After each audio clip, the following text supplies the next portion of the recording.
Women who live clear and peaceful and thriving lives don't declutter things. Yes, their homes may have less unnecessary stuff, but it is so much more than that because the exact same behaviors that junk up your house do the same in every part of your life: your schedule, your relationships, your finances, your confidence, all of it. So today, I want to show you the 7 things that separate women who live cluttered from those who live clear. One of the first things that clear women do differently is that they gatekeep. Gatekeeping gets a really bad rap, but it really just means to restrict access. And the woman who is living free and clear is very intentional about what she allows into her life. Cluttered women, on the other hand, give way too much access. Let's look at it from the lens of stuff in our homes. Have you ever stopped to think about how much time we spend thinking about how to declutter? And then you're wondering, how did I let all of this stuff get in here? This we won't gatekeep. I will tell you exactly how. You are walking through the store and something is cute or on sale, so you grab it. Someone offers you something for free and you think, sure, I could probably use that. And now your home is full of stuff that you have to figure out what to do with it. Now let's look at it in the other parts of our lives. You may have new goals that require you to figure out how to make happen. You have all of these notifications that each pull a little bit of your focus. You continuously consume all of these opinions that influence the way you see yourself and your life. Women who live clear understand that access has a cost. So instead of just becoming good at removing things once they're overwhelmed, they develop a higher standard for what gets in the first place. Just because something is available doesn't mean it deserves access to you. Not every opportunity is your opportunity. Not every opinion deserves consideration. Not every sale deserves your money. One of the most useful questions that you can start asking yourself is, what will this require from me once I let it in? That makes it so much easier to filter out the foolishness while it's still an option. Clear women curate their lives around who they actually are, not who they think they should be. Now, a couple of notes on this. This is not about considering your future self, because to grow, you absolutely need to do that. This is about trying to align with things that really have no value to you, but it's what you're supposed to do. This is also not about saying, this is just who I am and that's what it is. So you justify a way to accommodate every bad habit you have. Living clear is about being honest about your starting point so that you can build something sustainable from it. So, for a home example, maybe you keep putting the laundry hamper in the bedroom because that's where a hamper is supposed to go. But everybody takes their clothes off in the bathroom. So, every night, clothes end up on the bathroom floor. Every few days, you get annoyed and think, well, why can't people just put their clothes in the hamper? You are frustrated about a system that you think should work, but doesn't actually function for your life. Babe, move the hamper. Women who live clear pay attention to their real behavior and use that information to curate a life that actually works for them. To do that, they study themselves. They pay attention to how they function and what matters to them and build from there. So, for example, I am constantly auditing where I am because throughout the year, my schedule and my priorities and the things that I need to focus on changes. And so that may mean that I have to change when I do my workouts or when I wake up or what I'm working on in my business, because what worked 3 months ago may not work now. When I slip into doing things how I've been doing things because that's how I've been doing them, it gets so much harder. I'm sure you have things that you want to accomplish. Maybe you want to become someone who exercises consistently. Well, maybe curating a life where consistency is possible for you right now looks like walking for 20 minutes, 4 days a week. That doesn't mean that you can't eventually do more, but it means that you are creating conditions that actually support the woman that you're working to become instead of constantly forcing yourself into someone else's version of what consistency should look like. When something in your life is consistently not working, before you immediately decide that you need to fight yourself even more, first look at the system that you've been following to see if it actually fits your life. Maybe it does, and you realize you're being lazy. Okay, then you need to stop making excuses and do what you need to do. But maybe the system is just bad. Like trying to have a 2 hour morning routine when you need to be at work at 6 a.m. is not the most beneficial. If that's the case, ask yourself, what would it look like if I designed a system that worked with my life instead of constantly fighting against it? Because clear women aren't trying to force themselves into a life that looks right. They intentionally curate one that actually works. All right, before we move on, I want to give a big thank you to Ultimate Replenisher for sponsoring this video because they have really been coming in clutch. We're back in full swing with starting the school year, which means that my schedule is jam-packed. And during this time of year, I have to really stay on top of things that make me feel my best because it's so easy for my routine to go right out the window. I will look down at my water bottle at like 3 p.m. and realize I haven't touched it since 10 a.m. This year, I'm on top of that. And that's actually why I've kept Ultimate Replenisher on my daily rotation. Lately, I have been loving the raspberry. That's what I'm actually having right now. So yummy. If you haven't heard me talk about them before, they have all of these flavors that have 6 electrolytes, 0 sugar, 0 carbs, 0 calories, no artificial sweeteners, and all plant-based flavors and colors. It's just become this easy little habit that makes actually getting my water in and staying hydrated feel less like a chore, especially during the busiest part of my year. So make sure to head to the link in the description below to stay hydrated with Ultimate Replenisher. One of the biggest misconceptions about clutter is that it is primarily a stuff problem. A lot of times, it is a problem with unfinished business. Think about that random pile on your kitchen counter or wherever your random pile is. Mail that you haven't decided whether you need to keep, something that you bought that you might return, a form that you need to fill out. Every one of those things represents something that is still open. Sometimes it's that you haven't made the decision. Do I need this? Am I keeping this? Where does it go? Other times, you've already made the decision, you just haven't finished the action. The laundry is clean, but it is still sitting in the basket. So guilty of this. You know you're returning the shirt, but it has been riding around in your car for 2 weeks. Individually, none of these things is that hard. The problem is that the open loops accumulate. Those 4 little things become 20 little things, and now instead of dealing with one piece of mail, you are standing in front of an entire pile thinking, I don't even know where to start. This is where you can start to see that mindset bleed into other areas of your life. The email that you need to respond to, or the appointment you need to make, the project that's 90% finished. Every one of those open loops takes up a little bit of mental space because you keep reminding yourself, oh, I need to do that. I need to decide that. Don't forget about that. And so now it's not just physical clutter that you also have mental clutter. Women who live clear aren't necessarily making perfect decisions or completing every task the moment that it appears, but they don't unnecessarily leave things just hanging. If they need more information, they get it. If they have already decided, they finish the action. So I want you to look around your home and your life and then ask, what am I continuing to carry simply because I haven't closed the loop? And then decide. Send the email, make the appointment, put the laundry away. Whatever the thing is, do it, because sometimes clearing your life isn't about doing or adding something new. It's simply about finishing what you've already started. Women who live clear make small corrections continuously instead of constantly needing to start over. Cluttered women tend to live in a cycle.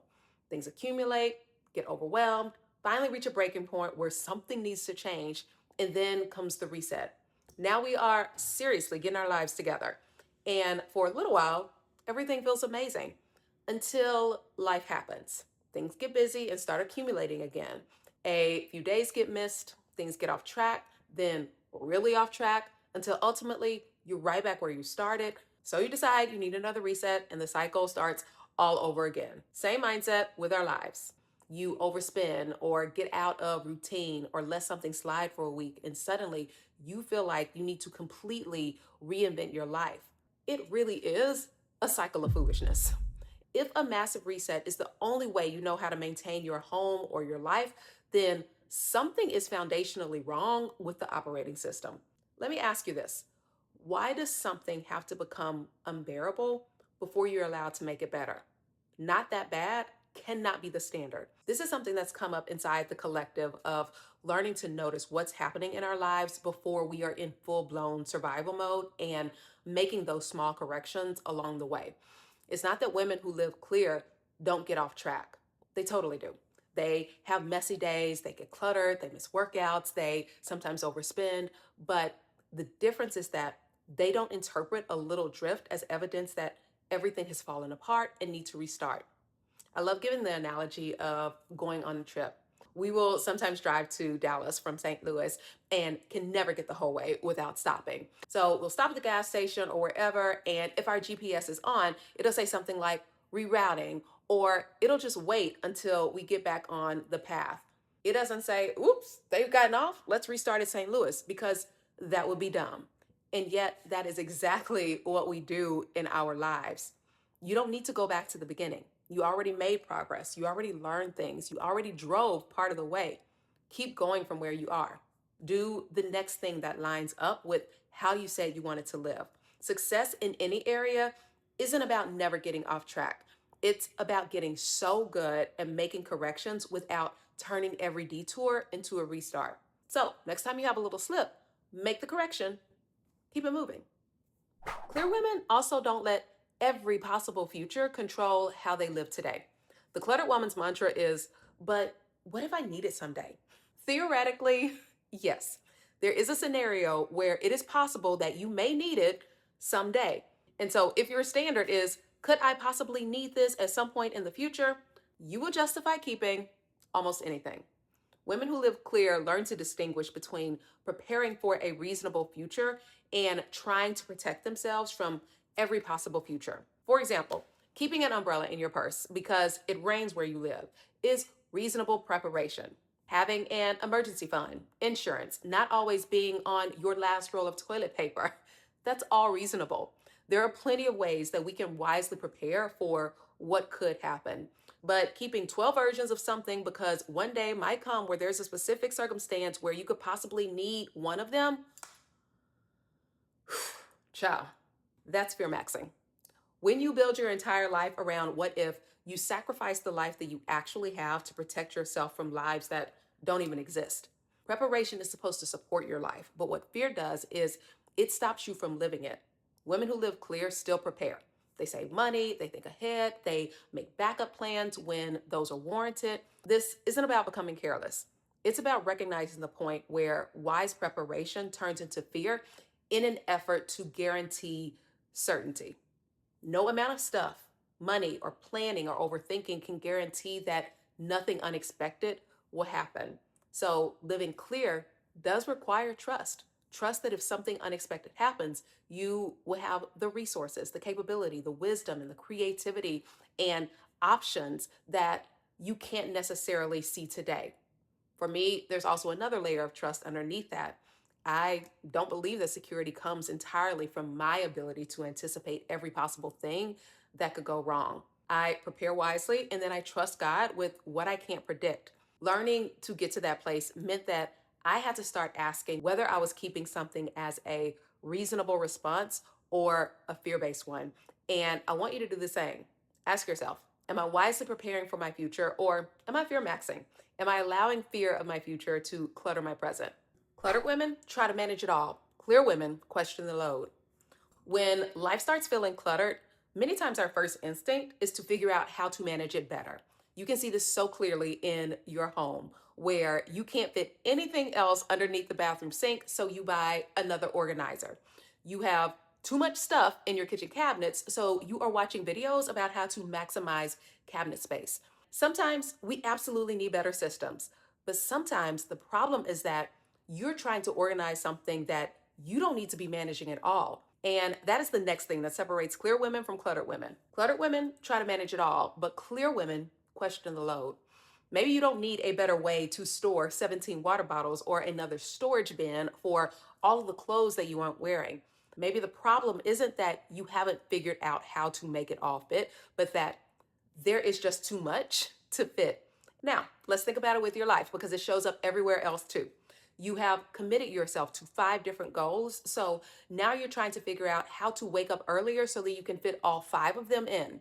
You have 37 things on your to do list, and instead of questioning the list and if you actually need to do all of those things, you're trying to find a productivity system that's going to help you get all 37 done. Women who live clear may still find themselves in those situations, but instead of trying to manage it all, they give themselves permission to ask why. Why am I managing all of this? We bought into this idea that the goal is to become the woman who can handle more and more and more. And then if we're struggling underneath the weight of it all, we assume that now we need to be more organized, more productive, more disciplined. No, women who live clear aren't constantly trying to become more efficient at carrying an already overloaded life. The next time you find yourself overwhelmed, I want you to look at all the things and then ask, does this need to be managed or does it need to be removed? Sometimes you will find that there are things that absolutely need to be managed, but other times you will see that Maybe you just need to find a way to offload some of it. Cluttered women cling, clear women evolve. Women who live clear understand that as they change, their lives may need to change too.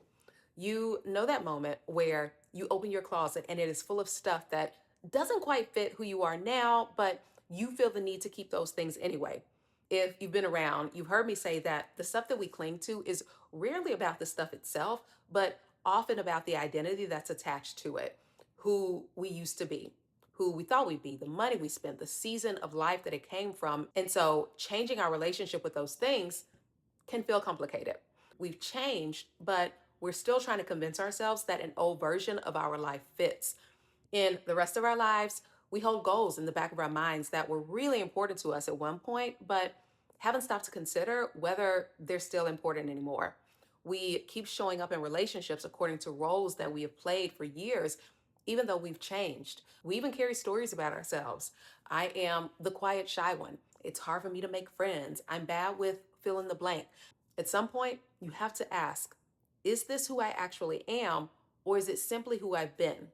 Growth requires you to periodically make room between who you were and who you're becoming. This is where a lot of women get stuck. It's like a plant. I have a fiddle leaf, you can see it right there, and it came in this pretty small pot when I got it. And that pot was perfect for that version of the plant. But as it grew, eventually I had to repot it because it had grown beyond what that pot could support. If I had insisted on keeping it there just because, well, this is the pot that it's always been in, growth wouldn't have kept happening. Our lives are like that as well. And women who live clear understand that your life should grow and change as you do. Your goals, your routines, your style, your priorities, how you spend your time, how you think about yourself, all of them can and should evolve. You should not be the same person at 45 that you were at 30. I also want to pause here and talk about relationships because, back to my plant analogy, people are not pots. I've seen people warp this idea and turn it into, well, I have just evolved beyond you, and start treating people like objects that they can toss aside. That's not what I'm talking about. Of course, sometimes a relationship genuinely does need to end, but we were created to be in community with others and to grow together. And often your growth is connected to your relationships with others. In that, you may find that you have outgrown the way a relationship has functioned and not necessarily the relationship itself. Healthy relationships have room for the people inside of them to grow. That may mean a conversation or a different boundary or a new rhythm or some type of repair.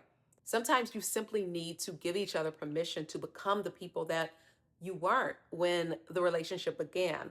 All of that to say that living clear means recognizing you can value something that was without requiring it or yourself to stay that way forever.